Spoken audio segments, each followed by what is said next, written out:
Good Friday morning, and thanks for joining us from the Ohio AgNet, the voice you know with the news you trust studio, sponsored by BASF. Visit with your local ag retailer about 0% financing on all BASF crop protection, seed treatment, and Zetavo brand soybeans now through March 15th. I'm Dusty Sonnenberg reporting. Well, under mostly cloudy skies, I have a temperature of 40 degrees on the barn thermometer, but it looks like we're aiming for a high of 70 today. That's definitely March in Ohio. A couple quick calendar reminders. Powered by soy biodiesel, Ty will be traveling at midday today to broadcast from the U.S. Trotting Association annual meeting. Then, powered by soy biodiesel, I'll be traveling to Ada, Ohio on Tuesday of next week to broadcast from the Conservation, Tillage, and Technology Conference. You can register online at cttcohio.com. Then on Wednesday, you can catch up with Joel Penorwood. He will be traveling to the Kalmbach Agribusiness Conference on Wednesday. You can visit kalmbachfeeds.com to learn more about their complete line of products. Let's check in now with Ty Higgins as he has an update from the Ohio Farm Transition Network. A new statewide initiative, the Ohio Farm Transition Network, has officially launched operations to address one of the most pressing challenges facing Ohio agriculture, helping farm families successfully plan for the transition of their farms to the next generation. David Marison is a farm management specialist with The Ohio State University. Only 20 to 30% of farms have a written transition plan. In fact, it may be a little less here. We know that farmers have a transition plan, but it's up in their head and they've thought a lot about it, but they haven't formalized the entire process. So part of this progress is that, yes, we want to start being able to track the progress that is being made on Ohio farm families to see that farm transition plans are getting out of the head of the managers and into a form which then is shared across the board from generation to generation in their farm family. Part of our charge is how do we better track progress? How do we better track impact of what the Ohio Farm Transition Network will do? You can read more about the Ohio Farm Transition Network and watch our entire conversation online now at ohioagnet.com.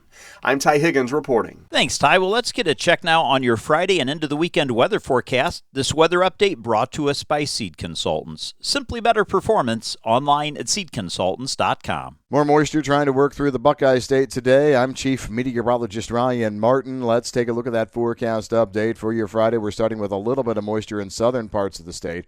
And later this afternoon into this evening, we'll see a little bit of hit and miss action drift a little farther north. Now, the biggest threat of precipitation today stays farther west into Indiana and Illinois. A frontal boundary is brewing to our west, and we'll try and work through over the weekend. I don't think we see anything right away tomorrow on Saturday, but we see clouds increase. By midday, we start to see some scattered showers in western parts of Ohio. Everybody gets action then tomorrow afternoon, evening, and into early Sunday morning. Anywhere from a quarter to 3/4 of an inch coverage around 90% of the state. We dry down for Sunday afternoon, and we're looking to see a partly sunny and pleasant day on Monday to start next week. A few hit and miss scattered showers around Tuesday, not enough to get everybody, but a few here and there. Strong front next Wednesday can give us rain and thunderstorms both. I'm meteorologist Ryan Martin. Thanks, Ryan. Well, taking a quick look at today's headlines, farmers are facing more uncertainty than ever before, yet few feel truly prepared for what lies ahead. Now, new research from Nationwide Insurance reveals that 65% of farmers do not have a formal resiliency or risk management plan in place to help address operational and emerging disruption risks and the potential impact on their farming business. So to help farmers strengthen their operations and plan for the unexpected, Nationwide has launched what they're calling Farm Risk Ready. It's a first-of-its-kind initiative that equips farmers with the tools to identify disruption risks and protect their future. Farmers today face disruption risks that are more complex and unpredictable than ever before. That, according to Devin Furman, Nationwide's Chief Agriculture and Sponsor Relations Officer. The new Farm Risk Ready tool and resources are designed to help farmers move from a wait-and-see approach to a predict and prevent mindset. And by understanding emerging risks and building an actionable plan, farmers can strengthen their operations and position themselves for long-term success. Now, the research conducted by Nationwide shows that farmers feel moderately prepared to being able to manage disruption risks with readiness scores averaging just 5 out of 10, 10 being completely prepared. Now, highlighting the need to strengthen business resiliency across the industry, farmers without resiliency plans tend to take a wait-and-see approach, with nearly half, about 47%, believing that if risks happen, they can address it at that time. Farmers have traditionally viewed risks in a bucket like production and marketing, said Furman. While we typically think of farm risks as resulting in some form of physical loss, it can also take the form of a reputational or market access loss. So today's risks extend far beyond the field. Regulatory changes, geopolitical tensions, disease outbreaks, market access challenges, and supply chain disruptions have all surged. Creating resiliency, which is the ability to anticipate, absorb, adapt, and recover from shocks quickly and effectively, it's no longer optional. It's essential for surviving the unexpected. Many farmers who lack a formal resiliency or risk management plan cite limited knowledge about how to build a strong response strategy, with 31% of those saying they don't know how or where to get help, and 16% pointing to a lack of time as key barriers. So to address the gap and help farmers better prepare for future risks, Nationwide developed the Farm Risk Ready Initiative, which provides tools and resources for identifying vulnerable areas and developing actionable plans tailored to individual operations. As ag risks continue to evolve, so do the strategies farmers need to use to protect their businesses, and Farm Risk Ready is designed to meet farmers where they are with practical support that fits the farm's day-to-day activities. You can start building a Farm Risk Ready plan today at nationwide.com/Farm Risk Ready. With just a few clicks, farmers can take the first step towards building a stronger, more resilient future. Stay tuned. We'll be back with more after this.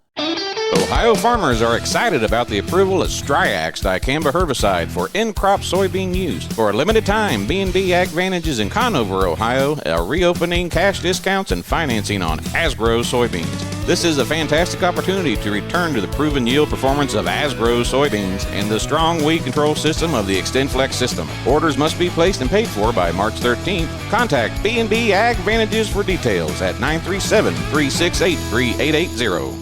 Let's check in now with Joel Penorwood as he has an update on watersheds. Joel Penorwood here for the Ohio AgNet, talking watersheds today as we are on the heels of a recent meeting that has some pretty interesting implications possibly for down the road. And joining us on the other end of the line, Dr. Jay Martin, Distinguished Professor of Food, Agricultural, and Environmental Sciences in Ecological Engineering at The Ohio State University. A nice short title there, Dr. Martin. And let's talk about the Pilot Watershed Project. And it's focused primarily over there in Shallow Run area in Hardin County. But it's pretty exciting what you guys are doing. Give us a rundown. Yeah, we're seeing really exciting water quality improvements. Looking at Lake Erie, we've been trying to get to a 40% reduction in phosphorus for many years and haven't really seen the needle move very much. And so the goal with this project was to shrink the scale from the whole Maumee watershed to a more approachable scale, about 5,000 acres, heavily invest in practices, farmer communication and engagement, and also water quality monitoring to demonstrate how we can move the needle with the adoption of conservation practices on fields. And the really encouraging result we're seeing is that after 1 year, we have a 38% reduction in phosphorus from this watershed, which isn't quite to the 40% goal, but I hope that in future years we can pass and exceed that watershed goal. The amount of acres that are participating in this project, as we were talking before the call, is pretty notable. Yeah, it's especially notable because we're batting much higher than the average acres you see across the western Lake Erie Basin. So, for instance, subsurface placement of phosphorus, which we think is one of the most important practices to improve water quality and reduce phosphorus runoff, we see 33% of the acres in the Pilot Watershed Project participating, and that's compared to just 11% of the acres across Hardin County. So we have 3 times the adoption of that practice. So yeah, we have much greater adoption also of cover crops as well. So many thanks to the producers, farmers, and the ag community within Shallow Run to be interested and to adopt these practices and go with us and see how this experiment can show how we can improve water quality while sustaining ag yields.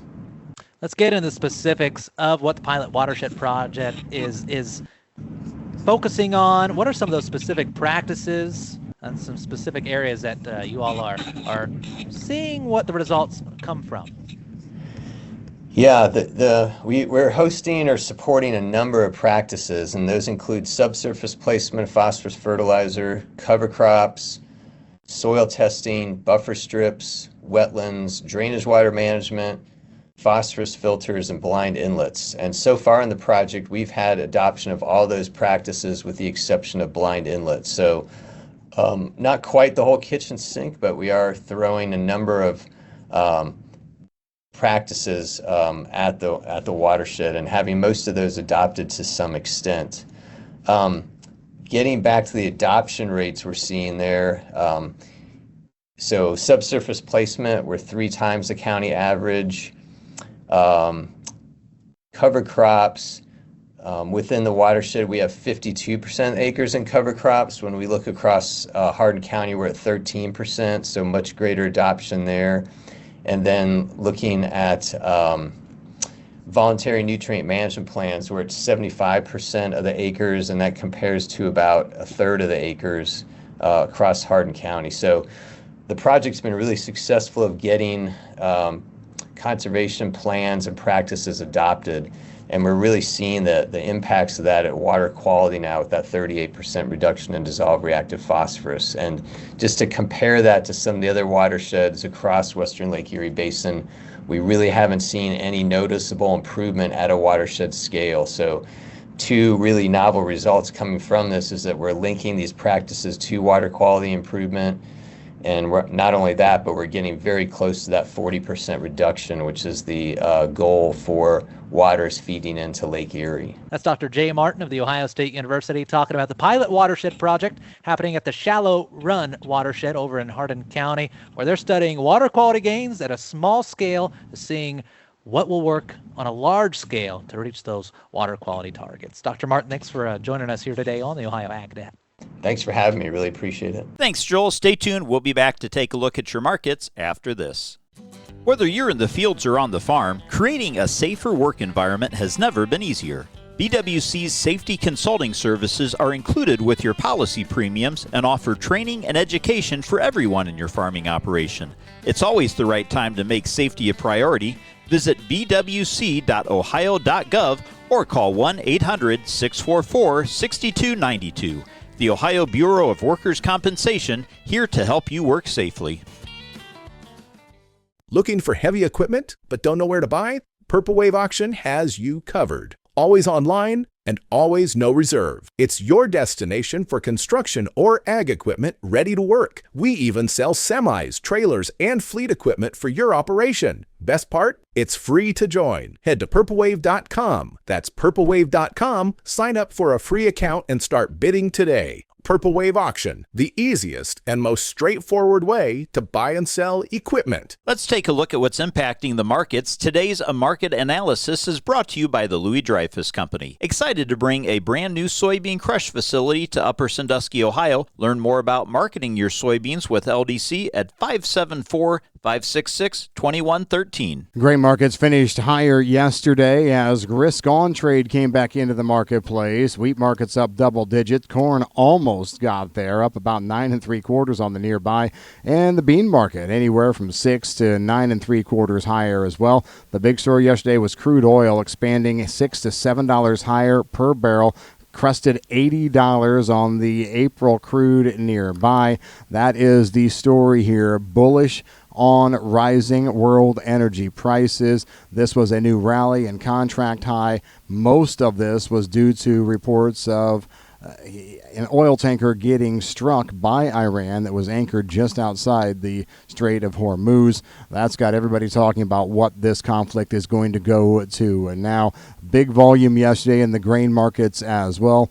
Brokers estimate that 6,800 contracts of Chicago wheat moved in the first half of the day alone, nearly 16,000 contracts of corn. I'm Ryan Martin. Thanks, Ryan. Let's take a look at how the markets closed yesterday. Today's market update brought to us by Seed Consultants. Simply better performance online at seedconsultants.com. Well, May corn closed up 9 3/4 cents, and July corn was up 9 1/4. May soybeans ended the day 9 3/4 cents higher, while July soybeans were up 9 1/2 cents, and May Chicago wheat closed the day up 15 1/2 cents, while May Minneapolis wheat was up 10 1/4. Now, in the overnight trade, March corn is up a penny at $4.42 1/2 cents. March soybeans are currently unchanged at $11.63 3/4 cents, and wheat for July trading up 2 1/2 cents at $5.95 1/2 cents.